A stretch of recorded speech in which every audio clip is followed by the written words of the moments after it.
বিসমিল্লাহিররহমানিররহিম। আমি মোহাম্মদ হোসেন আলী, সহকারী শিক্ষক, বাসা চাঁদপুর মাধ্যমিক বিদ্যালয়। এই করোনা দুর্যোগ মুহূর্তে তোমরা নিশ্চয় সবাই বাসায় আসো, বাসায় অবস্থান করবা, প্রয়োজন সহ বাসার বাইরে যাবো না। যদি যেতে হয় তো স্বাস্থ্যবিধি মেনে মাস্ক এবং হ্যান্ড স্যানিটাইজার ব্যবহার করে বাইরে বেরোবো। তো আসো আজকে আমরা নবম শ্রেণীর পদার্থবিজ্ঞান সম্পর্কে আলোচনা করি।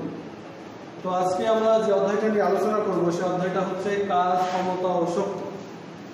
তো কাজ, ক্ষমতা, শক্তি অধ্যায়ে আজকে আমাদের পাঠের বিষয়টা হচ্ছে শক্তি ও শক্তি সম্পর্কিত গাণিতিক সমস্যা সমাধান। তো প্রথমে আমাদেরকে দেখতে হবে যে শক্তিটা নিয়ে আমরা একটু আলোচনায় আসি। প্রথমে আমরা শক্তির সংজ্ঞাটা দেওয়ার চেষ্টা করি। উদাহরণ হিসাবে বলতে পারি যে আমার কিন্তু একটা কাজ করার ক্ষমতা বা শক্তি আছে, আমার কাজ করার সামর্থ্য আছে। তো আমার দ্বারা যতটুকু কাজ করার সামর্থ্য রাখি আমি, সেটাকে আমি আমার শক্তি বলতে পারি। তাহলে শক্তির সংজ্ঞাটা এইভাবে দেওয়া যেতে পারে, কোনো ব্যক্তি বা উৎস দ্বারা কাজ করার যে সামর্থ্য লাভ, আমরা একটু লিখি, কোনো ব্যক্তি বা উৎসের কাজ করার সামর্থ্যকে শক্তি বলে।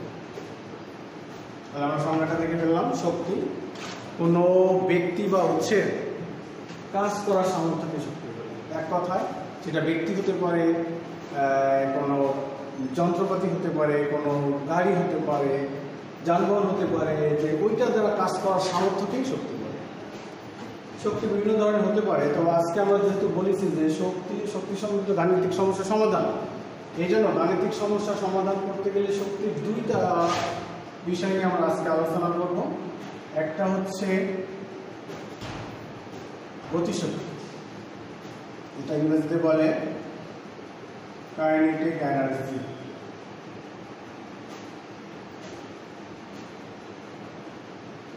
এটা সম্পর্কে আজকে এখন আমরা দেখব কাইনেটিক এনার্জি, গতিশক্তি।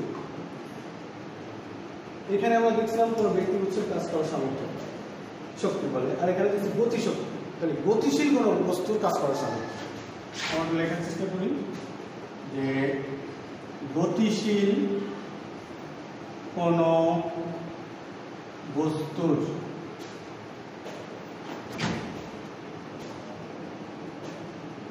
গতিশীল কোনো বস্তু তার গতির জন্য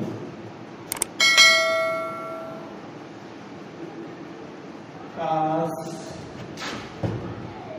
করার যে সামর্থ্য লাভ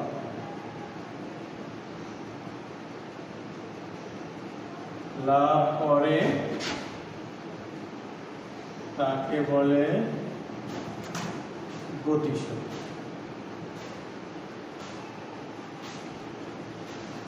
তাহলে শক্তিটা ছিল কোনো ব্যক্তি বা উৎসের কাজ করার সামর্থ্য, গতিশক্তিটা হচ্ছে গতিশীল কোনো বস্তু তার গতির জন্য কাজ করার যে সামর্থ্য লাভ করে তাকে বলে গতিশক্তি। এটাকে কি দ্বারা প্রকাশ করা হয়? গতিশক্তিকে কে দ্বারা প্রকাশ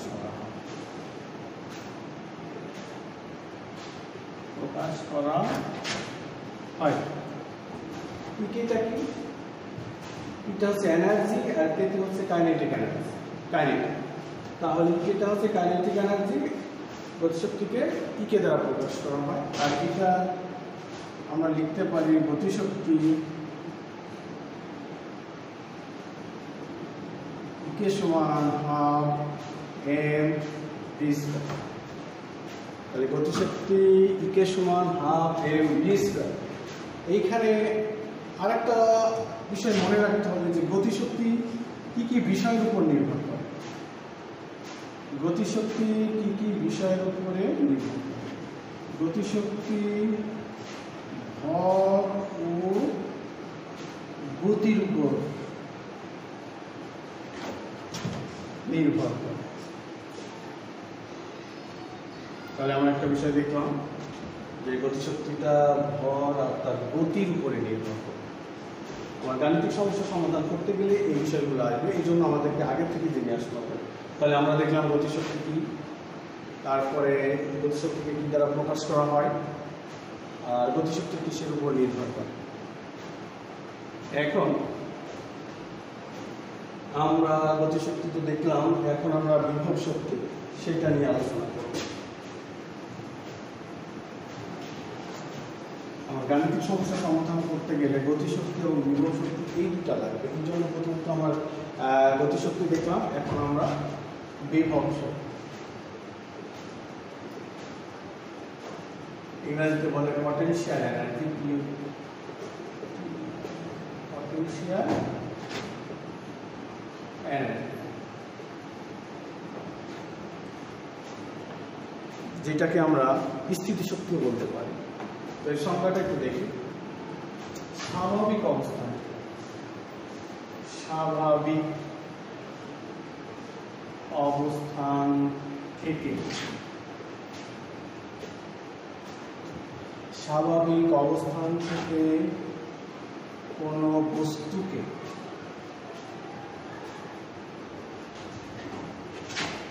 অন্য স্বাভাবিক অবস্থান থেকে কোনো বস্তুকে অন্য অবস্থানে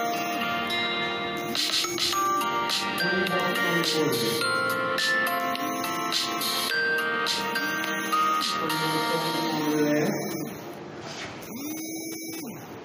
কাজ করা যে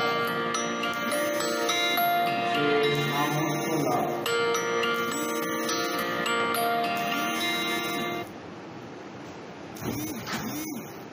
তাকে বিভব শক্তি বলে। তাহলে সংজ্ঞাটা আমরা একটু দেখে নিই। স্বাভাবিক অবস্থান থেকে কোনো বস্তুকে অন্য অবস্থানে পরিবর্তন করলে কাজ করার যে সামর্থ্য লাভ করে। মনে করব আমার এই কলমটা মেঝেতে ছিল, সেইটাকে উঠায় আমি উপরে রাখলাম, তাহলে ছিল আগে মেঝেতে, সেটাকে যদি আমি উপরে উঠাই আর তার অবস্থানে পরিবর্তন করি, এইটা করতে যে কাজ করার সামর্থ্য লাভ করবে সেটাই হচ্ছে আমার বিভব শক্তি। বিভব শক্তিকে এখন কি দ্বারা প্রকাশ করতে পারি, যেহেতু এখানে পটেনশিয়াল এনার্জি বলছি বিভব শক্তি, তাহলে এটাকে দ্বারা প্রকাশ করা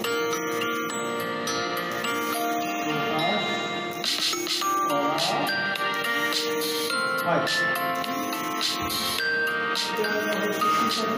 সমান mVh। এখানে আরেকটা জিনিস মনে রাখতে হবে, বিভব শক্তি কিসের উপর নির্ভর করে? বিভব শক্তি বস্তুর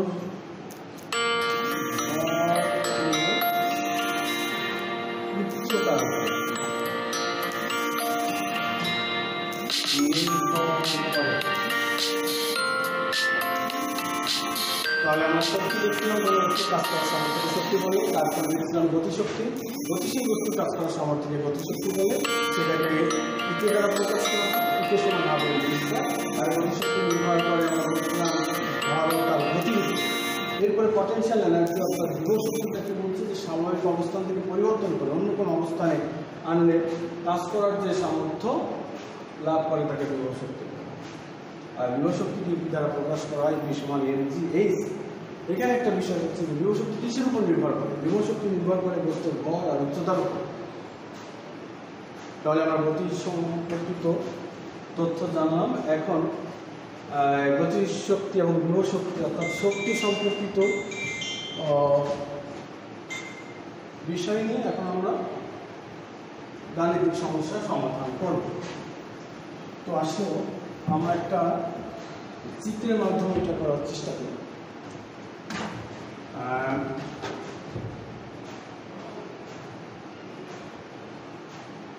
মনে করো এখানে একটা বস্তু রাখা আছে, সেই বস্তুটা মনে করো এ, আর সেই বস্তুটার ভর m সমান মনে করো 5 কেজি। এইখান থেকে এটা এ হলে এটা বি আর এটা হবে সি। এই টোটাল দূরত্বটা 30 মিটার। বস্তুটা মুক্তভাবে পড়তে দিলে 10 মিটার পর্যন্ত নিচে নেমে এসে বি বিন্দুতে অবস্থান করবে, আর বাকিটা হচ্ছে চিত্র। তো এইটা আমি এখন এখানে কিছু লেখার চেষ্টা করি যে এম ধরে এম সমান 5 কেজি ধরে একটি বস্তু এ বিন্দু থেকে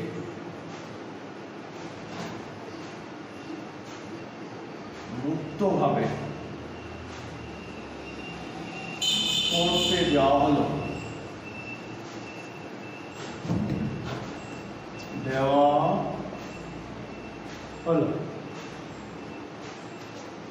তাহলে আজকে আমি যে ফিগারটা এখানে দিচ্ছি, এই একটা বস্তু সেটা ভূমি থেকে 30 মিটার উচ্চতা রাখা আছে, এবং ওইখান থেকে এটাকে পড়তে দেওয়া হলো।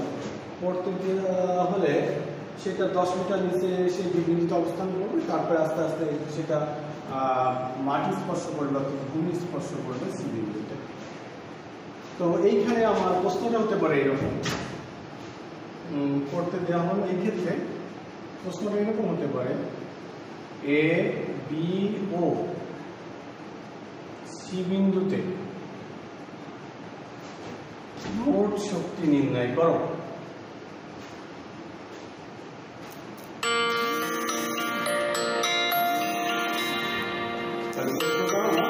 এরকম প্রশ্ন এখানে আরো হতে পারে, সেটা আমি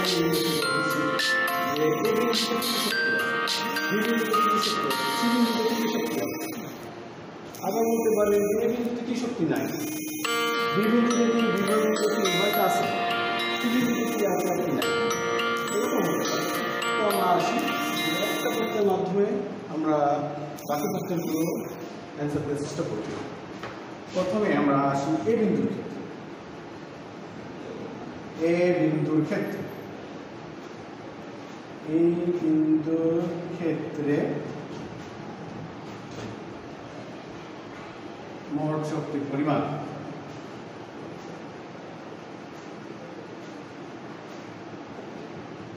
এই বিন্দুর ক্ষেত্রে মোট শক্তির পরিমাণ আমরা এখানে দেখছিলাম যে বস্তুর ভর m সমান 5 কেজি। এখানে একটা অভিকর্ষ ত্বরণ আছে, যেটা এর আগে আমরা জানি যে অভিকর্ষ ত্বরণ সূত্রতে জি, যেটার মান 9.8 ms⁻⁻। আর কিছু আছে, এখানে উচ্চতা আছে, এ বিন্দুর ক্ষেত্রে উচ্চতা আছে। উচ্চতা কত এখানে? এ বিন্দুর ক্ষেত্রে উচ্চতা সমান এই ধরতে পারি, এই সমান 30 মিটার। আচ্ছা, আমরা গতিশক্তির বেলায় দেখছিলাম যে গতিশক্তিটা ভর এবং গতির উপর নির্ভর করে। তো এখানে আমরা এই বিন্দুর ক্ষেত্রে গতির কোনো চিহ্নই দেখতে পাচ্ছি না, গতি তো নাই, এই বিন্দুতে এটা স্থির অবস্থায় আছে। তাহলে আমরা এখানে বলতে পারি যে এই বিন্দুতে বেগ, যেটা বেগ, এই বিন্দুতে বেগ সমান 0। যদি বেগ না থাকে বা গতি না থাকে তাহলে তার গতিশক্তি থাকবে না। তাহলে এই বিন্দুতে বেগ 0, অতএব এই বিন্দুতে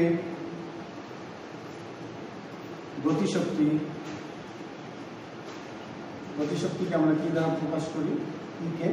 সেই ইকে সমান 0 হয়ে যাবে। তাহলে এই বিন্দুতে গতিশক্তি পেলাম 0। এখন বিভব শক্তির সূত্রটা আমরা জানি। এই বিন্দুতে বিভব শক্তি যেটাকে আমরা এর আগে দেখছি যে ইপি সমান mgh। এম এর মান হচ্ছে 5 কেজি, জির মান 9.8 জানি, আর বলেছে বিভব শক্তি উচ্চতার উপর নির্ভর করে ভূমি থেকে কত উচ্চতায় আছে, ভূমি থেকে 30 মিটার উচ্চতায় আছে, তাহলে এখানে দিতে পারি আমি 30। এটা যদি আমি হিসাব করি তাহলে আসবে 1470 আর শক্তির এত জুল। তাহলে এই বিন্দুতে গতিশক্তি 0 আর এই বিন্দুতে বিভব শক্তি 1470। তাহলে এই বিন্দুতে মোট শক্তি, এই বিন্দুতে মোট শক্তি সমান UK প্লাস EP 0 প্লাস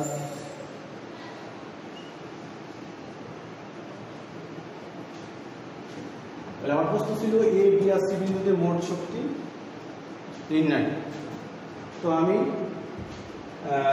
এই বিন্দুতে পেয়ে গেলাম যে এখানে যেহেতু গতি নাই, বেগ নাই, তাহলে এখানে গতিশক্তিটা শূন্য, একটা নির্দিষ্ট উচ্চতায় আছে, আর বিভব শক্তি উচ্চতার উপর নির্ভর করে, তাহলে সেই ক্ষেত্রে বিভব শক্তিটা সমান mgh আমি বের করতে পারি।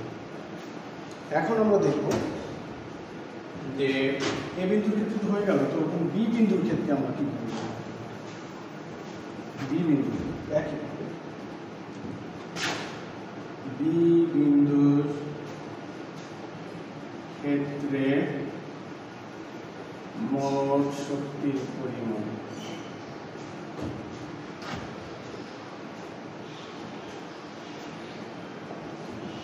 একটা নির্দিষ্ট বেগে এই বিন্দুতে অবস্থান করতেছে, যেহেতু এখানে বেগে বললাম তাহলে এখানে নিশ্চয়ই গতিশক্তি থাকবে। আবার ভূমি থেকে একটা নির্দিষ্ট উচ্চতায় বিন্দু অবস্থান করতেছে, কত বিন্দু সেটা, এটা যদি 10 হয় আর সম্পূর্ণ যদি 30 হয় তাহলে এটা আসবে কত, এটা আসবে 20 মিটার।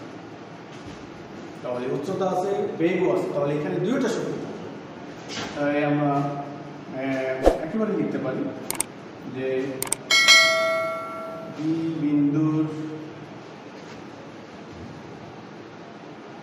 বিন্দুতে গতিশক্তি সমান, গতিশক্তি যেটাকে আমরা কে বলতে পারবো সমান, আমরা জানি ½ m²। এখন এইখানে তো আমার ভির মানটা আমি পাই না, নির্দিষ্ট দূরত্ব থেকে পড়তেছে, তাহলে এটাকে আমার এখানে প্রশ্ন ছিল যে মুক্তভাবে পড়তে দেওয়া হলো, তাহলে পড়ন্ত বস্তুর ক্ষেত্রে তাহলে বি বিন্দুতে বেগ v² সমান u² প্লাস 2gh। এই বিন্দুতে যখন পড়তেছে, এই বিন্দু থেকে যখন পড়তেছে তখন এর আদি বেগ কিন্তু 0, আদি বেগ u সমান 0। তাহলে এখানে আমি লিখতে পারি 0, 2, এটা আমার 9.8। এইখানে উচ্চতা, এ এবং বি বিন্দুর যে উচ্চতা সেইটা, এখানে উচ্চতা কত, এইখানে উচ্চতা হচ্ছে 10, এখানে উচ্চতা 10। তাহলে এটা আমি লিখতে পারি 196 m²⁻²। অতএব ইকে সমান আমি এখন লিখতে পারি ½ m এর জায়গায় কত, m এর জায়গায় হচ্ছে 5, আর এটা কত হবে, এটা হবে b² এর মান 196। এটা যদি আমি হিসাব করি তাহলে কত আসবে, এটাকে হিসাব করলে আমরা এটাকে হিসাব করে নিই, এটি কত আসে, হিসাব করলে ক্যালকুলেটর হিসাব করে ফেলবো।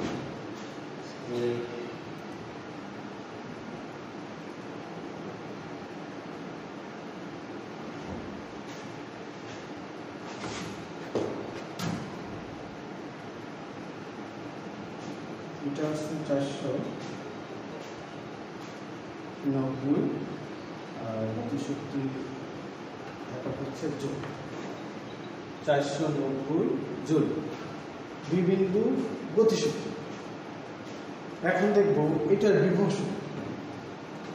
গতিশক্তি পেয়ে গেলাম, এখন দেখব বিভব শক্তি। বি বিন্দুর বিভব শক্তি, বি বিন্দুর বিভব শক্তি বিপি সমান এম জি এইচ, এটা আমরা জানি। এখানে এম হচ্ছে 5 কেজি, জি হচ্ছে 9.8, আর এইচ বলতে এখানে ভূমি থেকে বিন্দু পর্যন্ত যে দূরত্ব, এটাকে আমরা বলি উচ্চতা। ভূমি থেকে উচ্চতা হবে এখানে বলতে পারি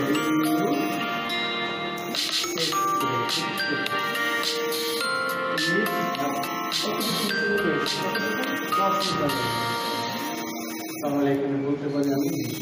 তাহলে এখানে 20, তাহলে এটা হিসাব করবো, তাহলে এটা হচ্ছে 908। তাহলে আগে দেখলাম গতিশক্তি, এখন দেখলাম বিভব শক্তি। অতএব বি বিন্দুতে মোট শক্তি সমান ইকে প্লাস ইপি। ইকে কত পাইছিলাম আমরা? 490। এটা কত পেলাম? 980। তাহলে কত হবে? 1470 জন। তাহলে বি বিন্দুর ক্ষেত্রে আমরা এটা খেয়াল রাখতে হবে যে একটা নির্দিষ্ট বিন্দু থেকে নিচে নেমে এসছে 10 মিটার, একটা বেগে এসছে, এর জন্য এখানে বেগ থাকতেছে, বেগ থাকলে গতিশক্তি থাকবে। তাহলে এখানে গতিশক্তি পাইছিলাম আমরা 490। আবার ভূমি থেকে বি বিন্দুর একটা নির্দিষ্ট দূরত্বে আছে, টোটাল দূরত্ব 30 ছিল, 10 মিটার নিচে নেমে আসলে এটা হবে 30 - 10 = 20 মিটার। এখান থেকে আমি পেয়ে গেলাম বি বিন্দুর মোট দূরত্ব। তাহলে এর দূরত্ব বের করলাম, বিল করলাম। এখন আমরা সি বিন্দুর ক্ষেত্রে শক্তির পরিমাণটা বের করব। সি বিন্দুর ক্ষেত্রে কি কি আছে? সি বিন্দুর ক্ষেত্রে দেখো, সি বিন্দুটা ভূমির সাথে লাগানো আছে, এখানে কোনো উচ্চতা নাই। ভূমি থেকে সি বিন্দুর উচ্চতা হচ্ছে 0। উচ্চতা যদি না থাকে তাহলে সেখানে বিভব শক্তি নাই। তাহলে এখানে আমরা দেখতে পাচ্ছি যে বিভব শক্তি নাই। একটা বেগে এসছে নিচে, ভূমি স্পর্শ করতেছে, তাহলে এখানে আমরা গতিশক্তিটা আছে, বিভব শক্তি নাই। গতিশক্তি আছে আমি দেখলাম। তাহলে এখানে গতিশক্তি যদি বলতে হয় তাহলে আমি বলি যে ভূমি স্পর্শ, ভূমি না বলে সি বিন্দু বলি। সি বিন্দু স্পর্শ করার মুহূর্তে বেগ ভি স্কয়ার সমান ইউ স্কয়ার প্লাস 2gh। এইখানে যখন নিচে নেমে এসছে, কত মিটার নিচে নেমে এসছে? 30 মিটার। তাহলে এখানে উচ্চতা h সমান 30 মিটার। আদিবেগ যেটা আছে, যেটাকে আদিবেগ বলি আমরা, ইউ সমান 0।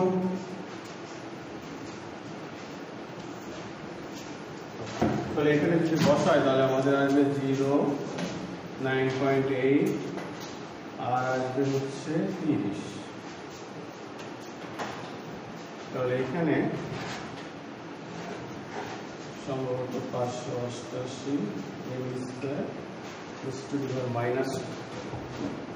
তাহলে সি বিন্দু স্পর্শ করার মুহূর্তে বেগ পেলাম 588 m², তাহলে সি বিন্দুতে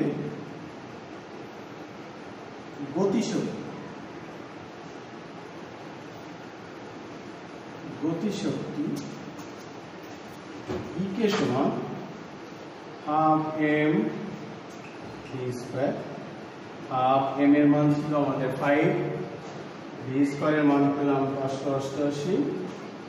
এইটা যদি আমি হিসাব করি তাহলে আমার আসবে 1470 জুল।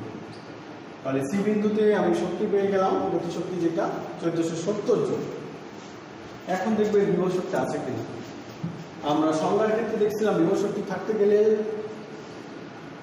উচ্চতা থাকতে হবে, কিন্তু সি বিন্দুটা আমার ভূমির সাথে লাগানো আছে, ভূমি স্পর্শ করে আছে। এই ক্ষেত্রে সি বিন্দুর উচ্চতা আমি বলবো 0। তো সেটা একটু দেখি।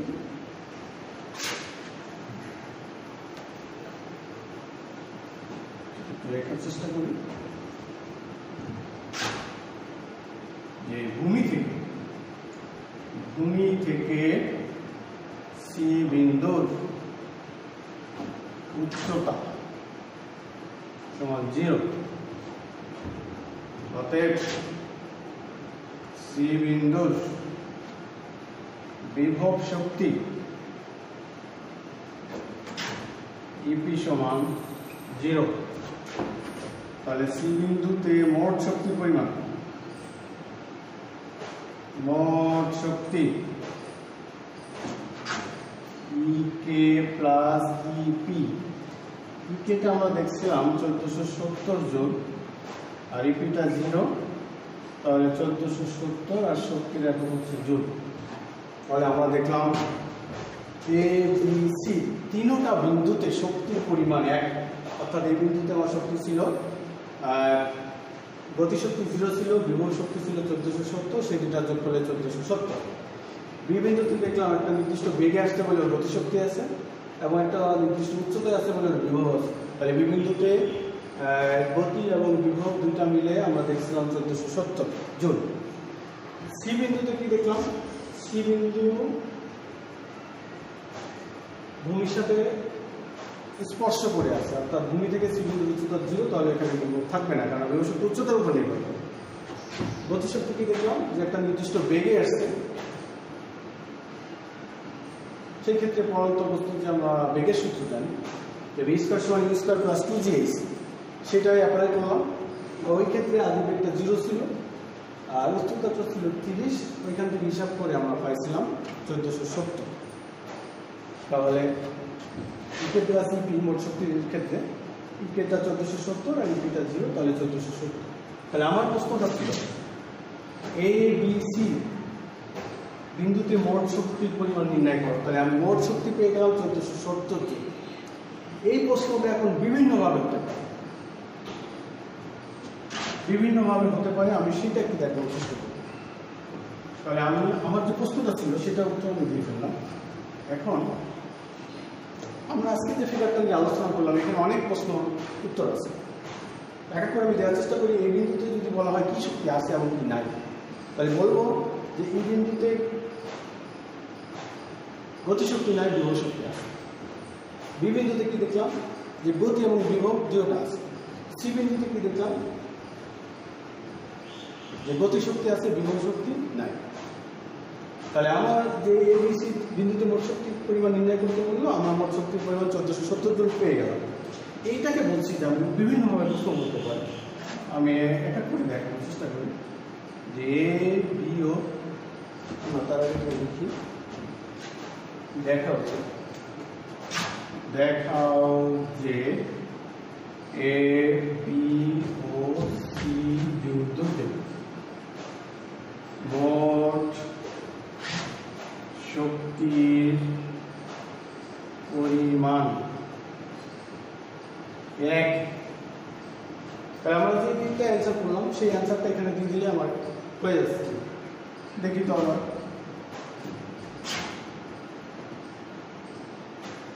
দেখাও যে এটা আবার এইভাবে করা যেতে পারে। দেখাও যে এ বি ও সি বিন্দুতে মোট শক্তির পরিমাণ সংরক্ষিত।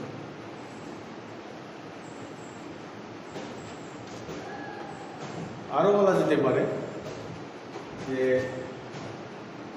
এ বি ও সি বিন্দুতে মোট শক্তির পরিমাণ যেটা আছে সেটা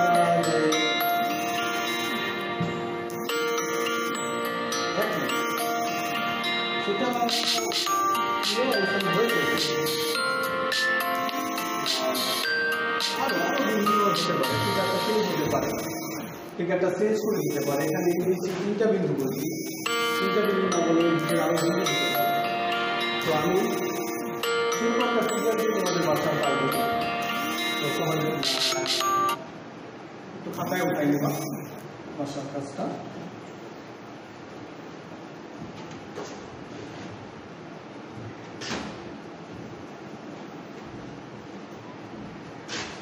মনে করো এই একটা বস্তু এখানে রাখা আছে, যেটার ভর মনে করো 10 কেজি। এখান থেকে এটার উচ্চতা মনে করো 50 মিটার। এটাকে বললাম বি, এটা মনে করো 10, তারপরে মনে করো সি ভাবলাম এটাকে, এটা মনে করো 5, আর এটাকে 2। প্রশ্ন,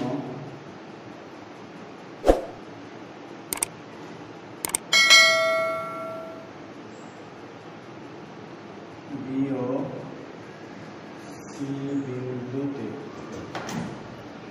মোট শক্তির পরিমাণ নির্ণয় করো। তাহলে আজকে আমরা যে ফিগারটা নিয়ে এতক্ষণ আলোচনা করলাম সেটার সাথে অনেকটাই মিল আছে। আমি একটু বলি ব্যাপারটা নিয়ে। এ থেকে ভূমি পর্যন্ত দূরত্ব 50, এ থেকে যখন বিতে আসবে তখন 10 মিটার নিচে নেমে আসছে, সেই ক্ষেত্রে বেগ আছে এবং বিন্দুটা ভূমি থেকে একটা নির্দিষ্ট উচ্চতায় আছে, সেটা নিশ্চয়ই দেখতে পাচ্ছ। তারপরে তাহলে এখানে বিভিন্ন গতি দূরত্ব থাকবে, সি বিন্দুর ক্ষেত্রেও একই। তো এইভাবে তোমরা এটা বাসায় কমপ্লিট করবা এবং স্কুল খুললে তোমাদের বিষয়ভিত্তিক টিচারকে দেখিয়ে সমস্যাটা সমাধান করবে। তো আজকে এই পর্যন্ত, সবাই ভালো থাকো, সুস্থ থাকো, আল্লাহ হাফেজ।